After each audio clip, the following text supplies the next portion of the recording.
చేసి రాతి గుండె మీలో నుండి తీసివేసి మాంసపు గుండెను మీకు ఇచ్చేదను. నా ఆత్మను మీ మీద ఉంచి నా కట్టడలను అనుసరించు వారిగాను నా విధులను గైకొను వారిగాను మిమ్మల్ని చేసేదను. ప్రేమ దేవుని వాళ్ళరా, మనం ఒకసారి ఆలోచిద్దామండి. ఈ రాతి గుండెల గురించి మనం ఒకసారి ఆలోచిస్తే ప్రేమ దేవుని వాళ్ళరా, ఈ రాతి గుండె ఆ నీళ్ళలో ఉంది. అంటే దేవుడు అంగీకరించినటువంటి వారిలో కూడా ఈ రాతి గుండె ఉంది. ఇదే రాతి గుండె క్రైస్తవులు అని చెప్పుకుంటున్నటువంటి మనలో కూడా ఈ రాతి గుండె ఉంది. అయితే ప్రియమైన దేవుని వాళ్ళరా, ఈ రాతి గుండెని మనలో నుండి తీసివేసి మాంసపు గుండెని మీకు ఇస్తాను అని చెప్పేసి మా తండ్రి అయిన దేవుడు మనకి సెలవిస్తూ ఉన్నారు. ప్రియమైన దేవుని వాళ్ళ ఇక్కడ మనం ఆలోచిస్తే మనకి సంవత్సరాలు మారిపోతూ ఉన్నాయి. క్రిస్మస్లు, సెమీ క్రిస్మస్లు, ఈ విధంగా ఎన్నో జరిగిపోతూ ఉన్నాయి. కానీ బండరాళ్ళు లాంటి ఈ గుండెలు మాత్రము కదిలించబడట్లేదండి, కదిలించబడట్లేదు. మనం ఒకసారి ఆలోచిస్తే ప్రియమైన దేవుని వాళ్ళారా, ఇప్పుడు ఎంతో వేగంగా పనులు చేస్తున్నటువంటి కాలంతో పాటు మనుషుల జీవితాలు కూడా మనం ఆలోచిస్తే ప్రియమైన దేవుని వాళ్ళారా, మన కళ్ళ ముందే ఎంతో మంది మనకు కనపడకుండా పోతూ ఉన్నారు. అయితే ఇవన్నీ మనం చూస్తూనే ఉన్నాము, మన గుండె మాత్రం కరగటం లేదు. ఎందుకని మనం ఆలోచిస్తే ప్రియమైన దేవుని వాళ్ళారా, ఎంతో మంది అన్యులు క్రీస్తు ప్రభు వారిని అంగీకరించి వారి రాతి గుండెలని మాంసపు గుండెలుగా మార్చుకోవడానికి దేవుని సన్నిధికి వచ్చి ఎన్నో సంఘాలుగా విస్తరిస్తూ ఉన్నా కూడా మరి క్రైస్తవులను చెప్పుకుంటున్నటువంటి మనకి మాత్రము ఈ రాతి గుండెని మార్చుకోవడానికి చిత్తపడలేకపోతూ ఉన్నాం. అయితే ప్రేమ దేవుని వల్ల మన జీవితంలో మాత్రము ఏ మార్పు లేకుండా ఇలా ఈ రాతి గుండెని ఇలాగనే పెట్టేసుకొని మనం మరణిస్తే మన పరిస్థితి ఏందనేది మనకి చాలా వరకు తెలుసండి. తెలిసినా కూడా ఎందుకు ఈ యొక్క రాతి గుండెని మాంసపు గుండెగా తీసుకోవడానికి మనం ఎందుకు ఇష్టపడటం లేదని మనం ఆలోచిస్తే ప్రియమైన దేవుని వల్ల ఇది క్రైస్తవుల్లో కూడా ఈ రాతి గుండె కనపడుతూ ఉన్నది. ఈ రాతి గుండె కనపడి ఈ రాతి గుండెని ఎలాగంటే ఈ యొక్క సంఘానికి సంబంధించినటువంటి వారి కాబట్టి మా సంఘస్థులు చెప్పింది కరెక్ట్ అనే విధంగా అనేక సంఘాలుగా తీర్చబడినటువంటి క్రైస్తవులు రాతి గుండెలుగా మార్చుకొని ఒకరి దగ్గరికి ఒకరు పోలేనటువంటి పరిస్థితిలో కనపడుతూ ఉన్నది. మనం ఆలోచిస్తే ఒకసారి చూడండి ప్రియమైన దేవుని వాళ్ళ, ఈ యొక్క రాతి గుండెని మాంసపు గుండెగా చేసుకోవాలి అని అంటే మనం ఒకసారి చూద్దామండి. చూడండి ఒకసారి విలాప వాక్యములు 1వ అధ్యాయము 7వ వచనం మనం ఒకసారి చూస్తే,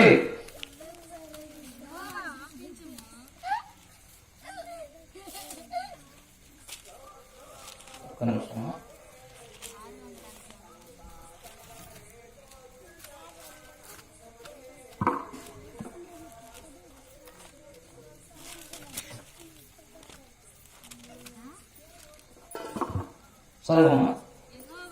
యెహోవా దృష్టించుము,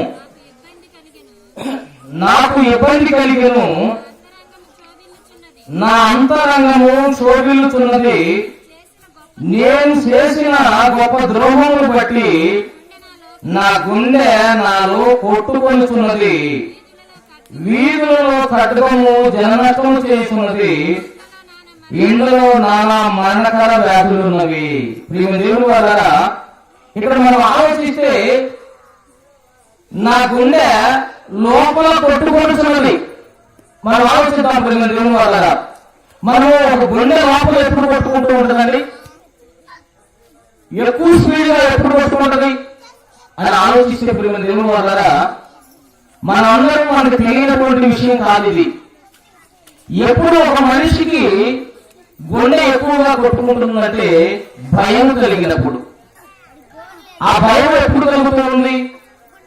ఆ భయం ఎప్పుడు కలుగుతుందంటే ప్రియమైన దేవుని వల్ల ఆ భయము పాపము చేయటానికి పూనుకున్నప్పుడు, లేకుంటే పాపపు ఆలోచనలు, పాపపు తలంపుల వలన మరణకరమైనటువంటి పరిస్థితులు వచ్చినప్పుడు ఈ గుండె భయంకరంగా కొట్టుకుంటూ ఉంటుంది. ఈ పాపము చేయాలని ఆలోచన కలిగి దానికోసం పొంచి ఉన్నప్పుడు గుండె భయంకరంగా కొట్టుకుంటుంది. ఎందుకని? ఒక దొంగతనం చేసే వ్యక్తి ఎవరన్నా చూస్తాడేమోనని మరి ఆ తీసుకోవాల్సిన వస్తువు కలిగి మరలా జనం వైపు అటు ఇటు చూస్తూ ఉన్నప్పుడు, లేకుంటే ఒక వ్యభిచరించాలనే ఆలోచన కలిగినటువంటి స్త్రీ పురుషులు ఎవరైనా కావచ్చు, ఆ పాపము చేయాలన్నప్పుడు ఆలోచన కలిగినప్పుడు దానికోసం ప్రయత్నించేటప్పుడు ప్రియమైన దేవుని వల్ల గుండె కొట్టుకుంటూ ఉంటది. కారణం ఏంటంటే తాను చేస్తున్నది తప్పు అని తన గుండె చెబుతూ ఉంటది. నువ్వు చేస్తున్నది తప్పు, అందుకని నీ గుండె లాగా కొట్టుకుంటూ ఉంది అని. ప్రియమైన దేవుని వల్ల ఈ విధంగా ఆలోచిస్తే ఈ యొక్క రాతి గుండె కొట్టుకుంటూ ఉందంట. ఎందువల్లంటే నేను చేసినటువంటి ద్రోహము బట్టి నా గుండె నా లోపల కొట్టుకుంటూ ఉంది. ఆలోచిద్దాం దేవుని వల్ల. ఈ గుండె కనీసం మన బైబిల్ గ్రంథంలో మనం ఆలోచిస్తే మెతూషెలా గారు 969 సంవత్సరాలు, అంటే 960 సంవత్సరాలు బ్రతకడానికి ఉపయోగపడే ఈ గుండె ఈనాడు 50 సంవత్సరాలు కూడా ఉపయోగపడట్లేదండి. 50 సంవత్సరాలు కూడా ఈ గుండె పనికి రావట్లేదు. వాల్స్ పాడైపోయి చిన్న చిన్న వాళ్ళకి స్టంట్లు వేస్తూ ఉన్నారు, సర్జరీలు చేస్తూ ఉన్నారు. కారణం ఏంటి ప్రియమైన దేవుని వల్ల? పాపముతోటి గుండె కొట్టుకోవాల్సిన దానికంటే ఎక్కువగా కొట్టుకోవడం వలన ఈ గుండె మధ్యలోనే చెడిపోతూ ఉన్నది. ఆలోచిద్దాం ప్రియమైన దేవుని వల్ల. మనం ఒకసారి ఆలోచిస్తే నిర్గమాకాండము 23వ అధ్యాయం ఒకసారి చూడండి.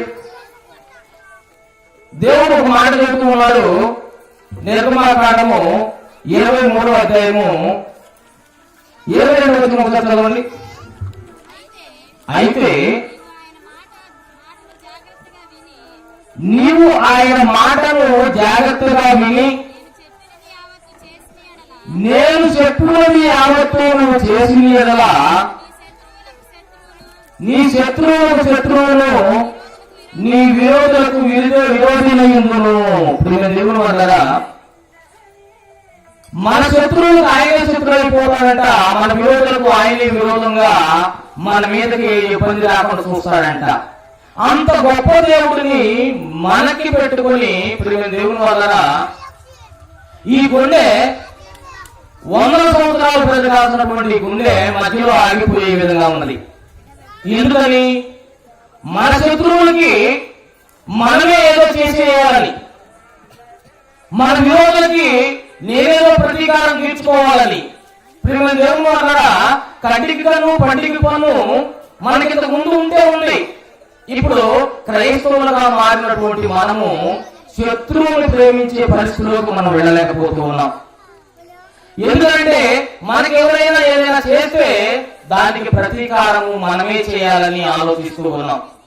కానీ ఆయన ఆజ్ఞను గైకొని ఆయన చెప్పిన విధంగా ఆయన మాట మనం కనుక విని జాగ్రత్తగా ఆయన చెప్పినటువంటి యావత్తు మనం జరిగించి ఎడల ప్రేమ దేవుని వల్ల మనకి శత్రువులో ఉన్నటువంటి వారి సంగతి ఆయనే చూసుకుంటాను అని అంటూ ఉన్నారు. మనల్ని బాధించే వారి గురించి ఆయనే చూసుకుంటాను అంటూ ఉన్నారు. అయితే ఆయనకి మా బాధ్యతను మనం అప్పచెప్పలేకపోతూ ఉన్నాం. ఒక బిడ్డ ఉన్నాడు అనుకోండి, తనకి ఇబ్బంది వచ్చిన నాన్న ఫలానా వ్యక్తి నన్ను కొట్టాడు నాన్నని ఒక బిడ్డ తండ్రి దగ్గరికి వెళ్ళి చెబుతూ ఉంటే, అయ్యా నేను చూసుకుంటాను వాళ్ళ సంగతి అని చెప్తాడు. ఎందుకని? అలాగా ఒక బిడ్డలాగా చిన్న బిడ్డను పోలినట్లుగా మనం నడుచుకోలేకపోతూ ఉన్నాం. మరి అంతకుముందు జరిగినటువంటి సంగతులు ఆ బిడ్డను చూస్తే ప్రియమైన దేవుని వల్ల మళ్ళా వెంటనే మర్చిపోతాడు. మర్చిపోయి యథాప్రకారము మళ్ళా వాటితో మాట్లాడుతూ కలుసుకుంటూ ఉంటారు. కానీ మనం ఆ విధంగా మనకు ద్రోహం చేసినటువంటి వారిని మనం ఫ్రీగా వాళ్ళతోటి మళ్ళీ పలకరించి ఫ్రీగా ఉండలేనంత పరిస్థితి. కారణం ఏంటి?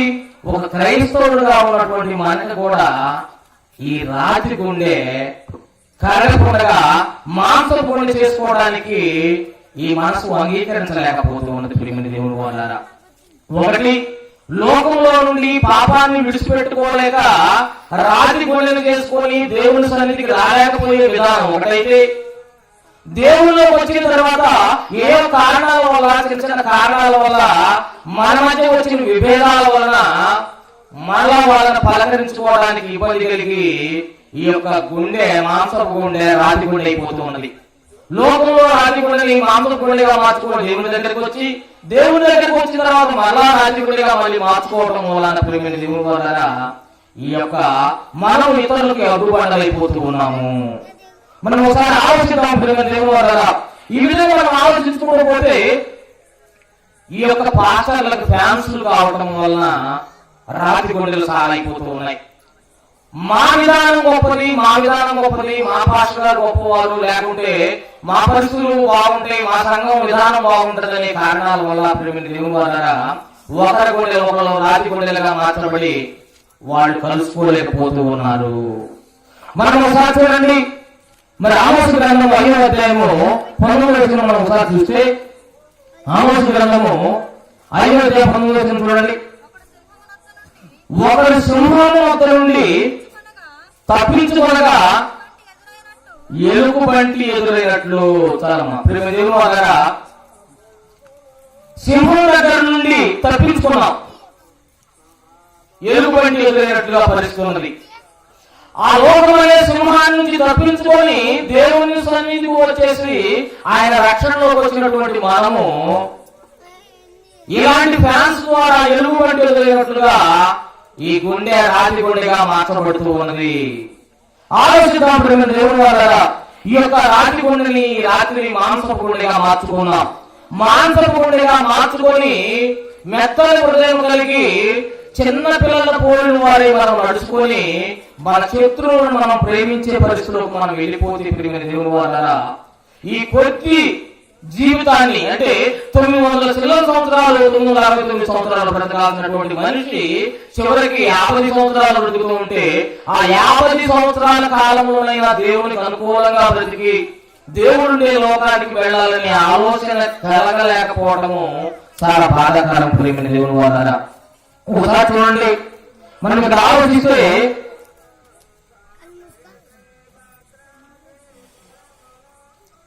అపోస్తుల కార్యాల గ్రంథము 14వ అధ్యాయము 1వ వచనం 2వ వచనం చూడండి.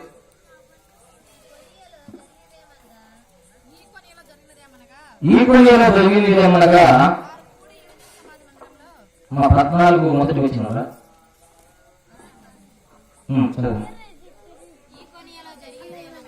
ఈ కొన్నేలో జరిగింది ఏమనగా, వారు కూడి యూదుల సమాజ మందిరంలో ప్రవేశించి తేటగా బోధించినందున అనేకులు యూదులను గ్రీకు దేశస్తులను విశ్వసించేది. అయితే అవిధేయులైన యూదులు అన్యజనులను పురుగొలిపి వారి మనసులో సహోదరుల మీద పగ పుట్టించేది. ప్రియమైన దేవుని వల్ల ఇలాంటి సువార్తలు ప్రకటించబడుతూ ఉంటే, దేవుని వాక్యం ప్రకటించబడుతూ ఉన్నప్పుడు చాలా మంది విశ్వసిస్తూ ఉన్నారు. కానీ ఇష్టమైనటువంటి వారు అవిధేయులై అన్యజనులను పురుగొలిపేసి వాళ్ళ మనసులో సహోదరుల మీద పగ పుట్టించే విధంగా తయారైపోతూ ఉన్నారు. ఆలోచిద్దాం ప్రేమ దేవుని వల్ల, మనము మేలు చేయకపోయినా పర్లేదు కానీ కీళ్లు చేసే విధంగా ఈనాడు సమాజం వెళ్ళిపోతూ ఉన్నదండి. మనము కొంతమందిని దేవుని సన్నిధికి తీసుకురాలేకపోయినా పర్లేదు కానీ కొంతమందిని తీసుకురాకపోగా రానివ్వకుండా చేసే పరిస్థితులు మనలో ఉన్నాయి. ఆలోచిద్దాం దేవుని వల్ల, ఇవి ఈనాడు కొత్తవిగా ఏం జరగట్లేదండి. ఈనాడు కొత్తగా జరగట్లేదు.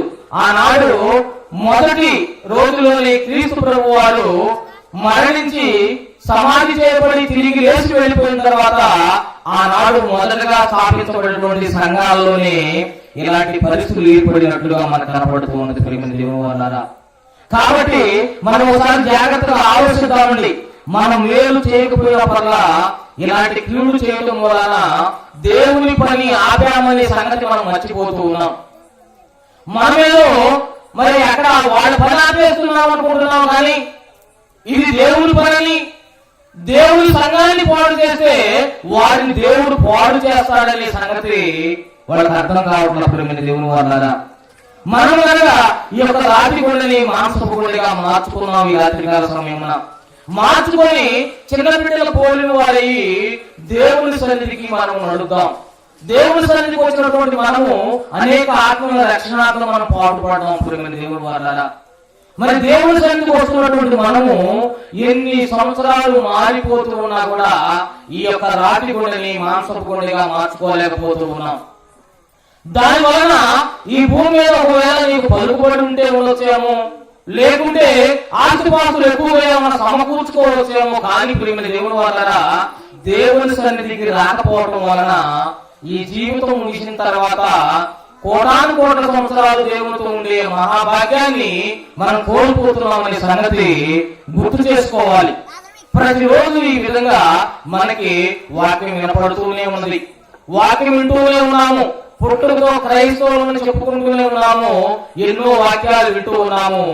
ఆ వాక్యాలు విని వాడు బాగా చెప్పారని చెప్పిన వాడు బాగా చెప్పాడు, కానీ అలాగ వాడు జీవిస్తున్నాడా అని మనం ఆలోచించుకుంటూ మార్పులు వేసుకుంటూ లేకుంటే విమర్శిస్తూ దీని వలన అలా విమర్శించడం వలన మనకి ఏమైనా ప్రయోజనం ఉన్నదని ఆలోచించాలి ప్రియమైన దేవుని వాళ్ళారా. అలాగ చేయడం వలన ఏమైనా ప్రయోజనం ఉన్నదా ప్రియమైన దేవుని వాళ్ళారా? ఇలాంటి మీటింగ్స్ వలన ఒక పాపి పవిత్రంగా జీవిస్తే ఆ కుటుంబానికి ఎంత మేలు. ఒక పాపం చేసే స్త్రీ గాని పురుషుడు గాని లేకపోతే యవనస్తులు గాని పాపాన్ని విడిచిపెట్టి పవిత్రంగా జీవిస్తే ఈ యొక్క మరి గ్రామానికి గాని దేశానికి గాని ఎంత మేలండి. మనం చూసాం కదా, యవనస్తులైనటువంటి 20 సంవత్సరాల లోపు పిల్లలే మరి భయంకరమైనటువంటి అత్యాచారం చేసేసి చంపేసే పరిస్థితుల్లోకి నాడు లోకం వెళ్ళిపోతూ ఉన్నది. అలాంటి పరిస్థితుల్లో నుంచి మన బిడ్డను కాపాడుకొని ఆ బిడ్డను పవిత్రంగా ఈ యొక్క సమాజంలో అనేక మందికి మాదిరికరంగా అనేక మందిని ఈ యొక్క కుర్రాడుకుని ఎంత మంచిగా చర్చికి వెళ్తూ ఈ చిన్న వయసులోనే ఎలాగా పవిత్రంగా జీవిస్తూ ఉన్నాడు, పాపం లేకుండా జీవిస్తున్నాడు అని వాళ్ళు వెళ్తూ ఉన్నప్పుడు అది ఎంత గొప్ప విషయం ప్రియమైన దేవుని వాళ్ళారా. ఈ వయసులోనే ఏమొచ్చింది, బైబుల్ పట్టుకొని వెళుతూ ఉన్నారు. వీళ్ళు బైబుల్ పట్టుకున్నది బ్రతకటానికి అనుకుంటూ ఉన్నారు, కానీ ప్రియమైన దేవుని వాళ్ళారా తమ కష్టార్జితంలో నుంచి కష్టపడి తీసినటువంటి డబ్బులతోటి ఇలాంటి మీటింగ్స్ జరిగిస్తున్నారనే సంగతి చాలా మంది క్రైస్తవులకి అన్యులకి తెలియలేదండి. వాళ్ళ కష్టార్జితంతో నుంచి చెమట వచ్చి వాళ్ళు కష్టపడినటువంటి డబ్బులు గుప్పిళ్ళు విప్పి అలా విప్పడం వల్ల ఇలాంటి గొప్ప గొప్ప సువార్త కూడా జరుగుతున్నాయని చెప్పేసి అర్థం చేసుకోలేకపోతున్నారు. ఇంతకు ముందులాగే ఎక్కడి నుంచో బయట నుంచి ఏదో డబ్బులు వస్తూ ఉన్నాయి అనుకుంటున్నారు దేవుని వల్ల. అవి ఎప్పుడో ఆగిపోయి వేరే దేశం నుంచి దేశానికి డబ్బులు తీసుకోవడానికి వీలేదని షరతులు విధించి అవి ఎప్పుడో ఆగిపోయినవి. అవి కూడా వాళ్ళని ఊరికి పంపించట్లేదండి. వాళ్ళు దేవుని నమ్ముకొని పేదరికం అనుభవిస్తూ ప్రియమైన దేవుని వాళ్ళ మధ్య మనం చూసాము. ఇక్కడే ఒక సువార్త కూడా మనం పెట్టాం. విదేశాల నుంచి ఒక వ్యక్తి వచ్చాడు. అతను హోటల్లో పని చేసుకుంటూ రూపాయి కూడా పెట్టుకుని భారతదేశానికి నేను వెళ్లి కొంచెం సువార్త ప్రకటించాలని చెప్పేసి హోటల్లో వంట మాస్టర్ గా పనిచేస్తూ తన డబ్బులను కూడా పెట్టుకుని ప్రియమైన దేవుని వాళ్ళ ఇక్కడికి వచ్చేసి సువార్త ప్రకటించిపోయారు తిమోతి గారు వాళ్ళ ద్వారా. ఈ విధంగా వాళ్ళు కూడా కష్టపడిన డబ్బుల్లో కొంచెం తీసి ఈ దేశంలో కొంతమందినైనా రక్షణ మార్గంలో నడిపించాలని, కొన్ని ఆత్మలైనా రక్షించాలని వారు ఆలోచించడం వల్లనే అవైనా వస్తూ ఉన్నాయి. ఆలోచించిన దేవుని వల్ల అవి రాకపోవడం వలన ఇక్కడ ఇంకా పరిస్థితి చాలా ఆగిపోయినట్లుగా మనకు కనపడుతూ ఉన్నది. అలాంటి వస్తూ ఉన్నట్లయితే ఇంకా కొంతమంది క్రైస్తవులుగా మారడానికి వీలుండేది. ఆలోచిద్దాం దేవుని వల్ల. మరి కొద్ది నిమిషాలు మనం విన్నటువంటి మాటలను మనం జాగ్రత్తగా పరిశీలిద్దాం. ఇప్పుడు నా గుండె రాతి గుండె, మాంసపు గుండె. ఒకవేళ ఈ గుండె క్రైస్తవులుగా మారిన తర్వాత కూడా రాతి గుండె అయితే ఇప్పుడు మాంసపు గుండెగా మార్చుకున్నాం. లోకంలో పాపంలో పడి మన గుండె రాతి గుండెగా మారిపోయి మన భర్తలను లేకపోతే భార్యలను తల్లిదండ్రులను మనం మోసం చేస్తూ ఉన్నాం అనుకోండి. ఈ రోజే ఆ యొక్క రాతి గుండెను తీసివేసుకొని మాంసపు గుండెగా మార్చుకొని దేవుని సన్నిధికి వచ్చి పవిత్రులుగా, పరిశుద్ధులుగా, నీతిమంతులుగా తీర్చబడి ఆ నిత్యలోక వారసులుగా ఈ సంఘమని పాఠశాలలో మనం మంచిగా తర్ఫీదు పొంది తీర్చిదిద్దబడి ఆ నిత్యలోకానికి వెళ్ళేటట్టుగా ఏ ఒక్క నిమిషంలో మనం మరణించినా కూడా దేవుడు లోకానికి వెళ్ళే ఆ మహాభాగ్యాన్ని మనం పొందుకున్నాం. ప్రియమైన దేవుని వారలారా, జాగ్రత్తగా మనం ఆలోచిద్దామండి. మరి మన మధ్యలో దైవజనులు ఉన్నారు కనుక మరి కొద్ది మాటలు మనకి అందిస్తారు కనుక విన్న మాటలు మనం జాగ్రత్తగా సాత్వికంతో మాటలు అంగీకరించి దేవుని బిడ్డలుగా మనం రూపాంతరం చెందినట్లయితే దేవుని వల్ల ఇప్పటికీ మనం ఆలోచిద్దాం. చాలా వయసు అయిపోయింది, ఇంకెంతకాలం బ్రతుకుతో తెలియదు. అలాగా నాకు వయసు ఉందని ఒకవేళ అనుకునే వారికి చెప్తూ ఉన్నాను. మన మధ్యలో ఎంతో మంది చిన్న చిన్న వాళ్ళు చనిపోతూ ఉన్నారు. అయితే మనం మరణిస్తే మన గతి ఏమిటి, మన స్థితి ఏమిటి, మనం ఎక్కడికి వెళ్తూ ఉన్నాం? ఒక అణువుగా ప్రారంభించబడినటువంటి మనము ఈ భూమి మీద 6 అడుగులు మనిషిగా జీవించి కొద్ది రోజులకి మనకు కనపడకుండా పోతూ ఉన్నారు. మన నేల పక్కన వాళ్ళే ఎంతో మంది మనకి కనపడకుండా పోతూ ఉన్నారు. దేవుని వల్ల ఈ విధంగా నేను ఆలోచించుకున్నప్పుడు ఈ యొక్క కాలనీలో ఒక ఇంటిని చూశాను.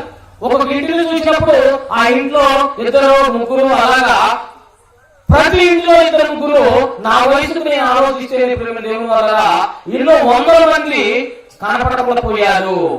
వీళ్ళందరూ ఎక్కడ పోతూ ఉన్నారు అని ఆలోచన కలిగినప్పుడు దేవుని వల్ల అనేక విధాలుగా ఆలోచించుకున్నప్పుడు అనేక మార్గాల ద్వారా అనేక మతాల్లోకి వెళ్లి మనం చూసినప్పుడు దేవుని వల్ల సత్యం అనేది ఒకటే ఉన్నదని అర్థం చేసుకుని ఆ సత్య మార్గం నడుచుకుంటే ఈ జీవితం ముగిసిన తర్వాత ఇంకో జీవితం ఉందని ఆలోచించుకొని బ్రతుకును మార్చుకోవడం జరిగింది. ఎందుకు ఈ బ్రతుకును మార్చుకోవాల్సి వచ్చింది? సాయంత్రానికి పొదుగులు కష్టపడి వచ్చి సాయంత్రానికి ఒక నైట్ వేసుకుని హాయిగా దోమలు కుట్టినా నిద్రపోయి, దోమలు కుట్టినా కూడా మంచిగా నిద్రపోయి మరి ఉదయాన్నే లేవచ్చు కదా. ఎందుకు వీటన్నిటిని మనం మానేయాల్సిన అవసరం? ఎందుకంటే దేవుని వల్ల ఈ జీవితం ముగిసిన తర్వాత ఇంకొక జీవితం ఉన్నది. అందుకని మన క్రీస్తు ప్రభువారు మన కోసము ఉమ్మి వేయించుకొని శిలువ మీద రక్తం సిందించి ఆయన మన కోసము అంత ఘోరమైనటువంటి బాధపడినట్టుగా మనము ప్రతి సంవత్సరం చూస్తూ ఉన్నాం. ఈస్టర్ పండుగ ద్వారా మరి గుడ్ ఫ్రైడే ద్వారా మనం ఎన్నో విషయాలు తెలుసుకుంటూ ఉన్నాం. దేవుని వల్ల ఆయన మనకు కొరకు పడినటువంటి కష్టాన్ని మనం ఒకసారి ఆలోచన చేసుకుంటే ఒక పవిత్రమైన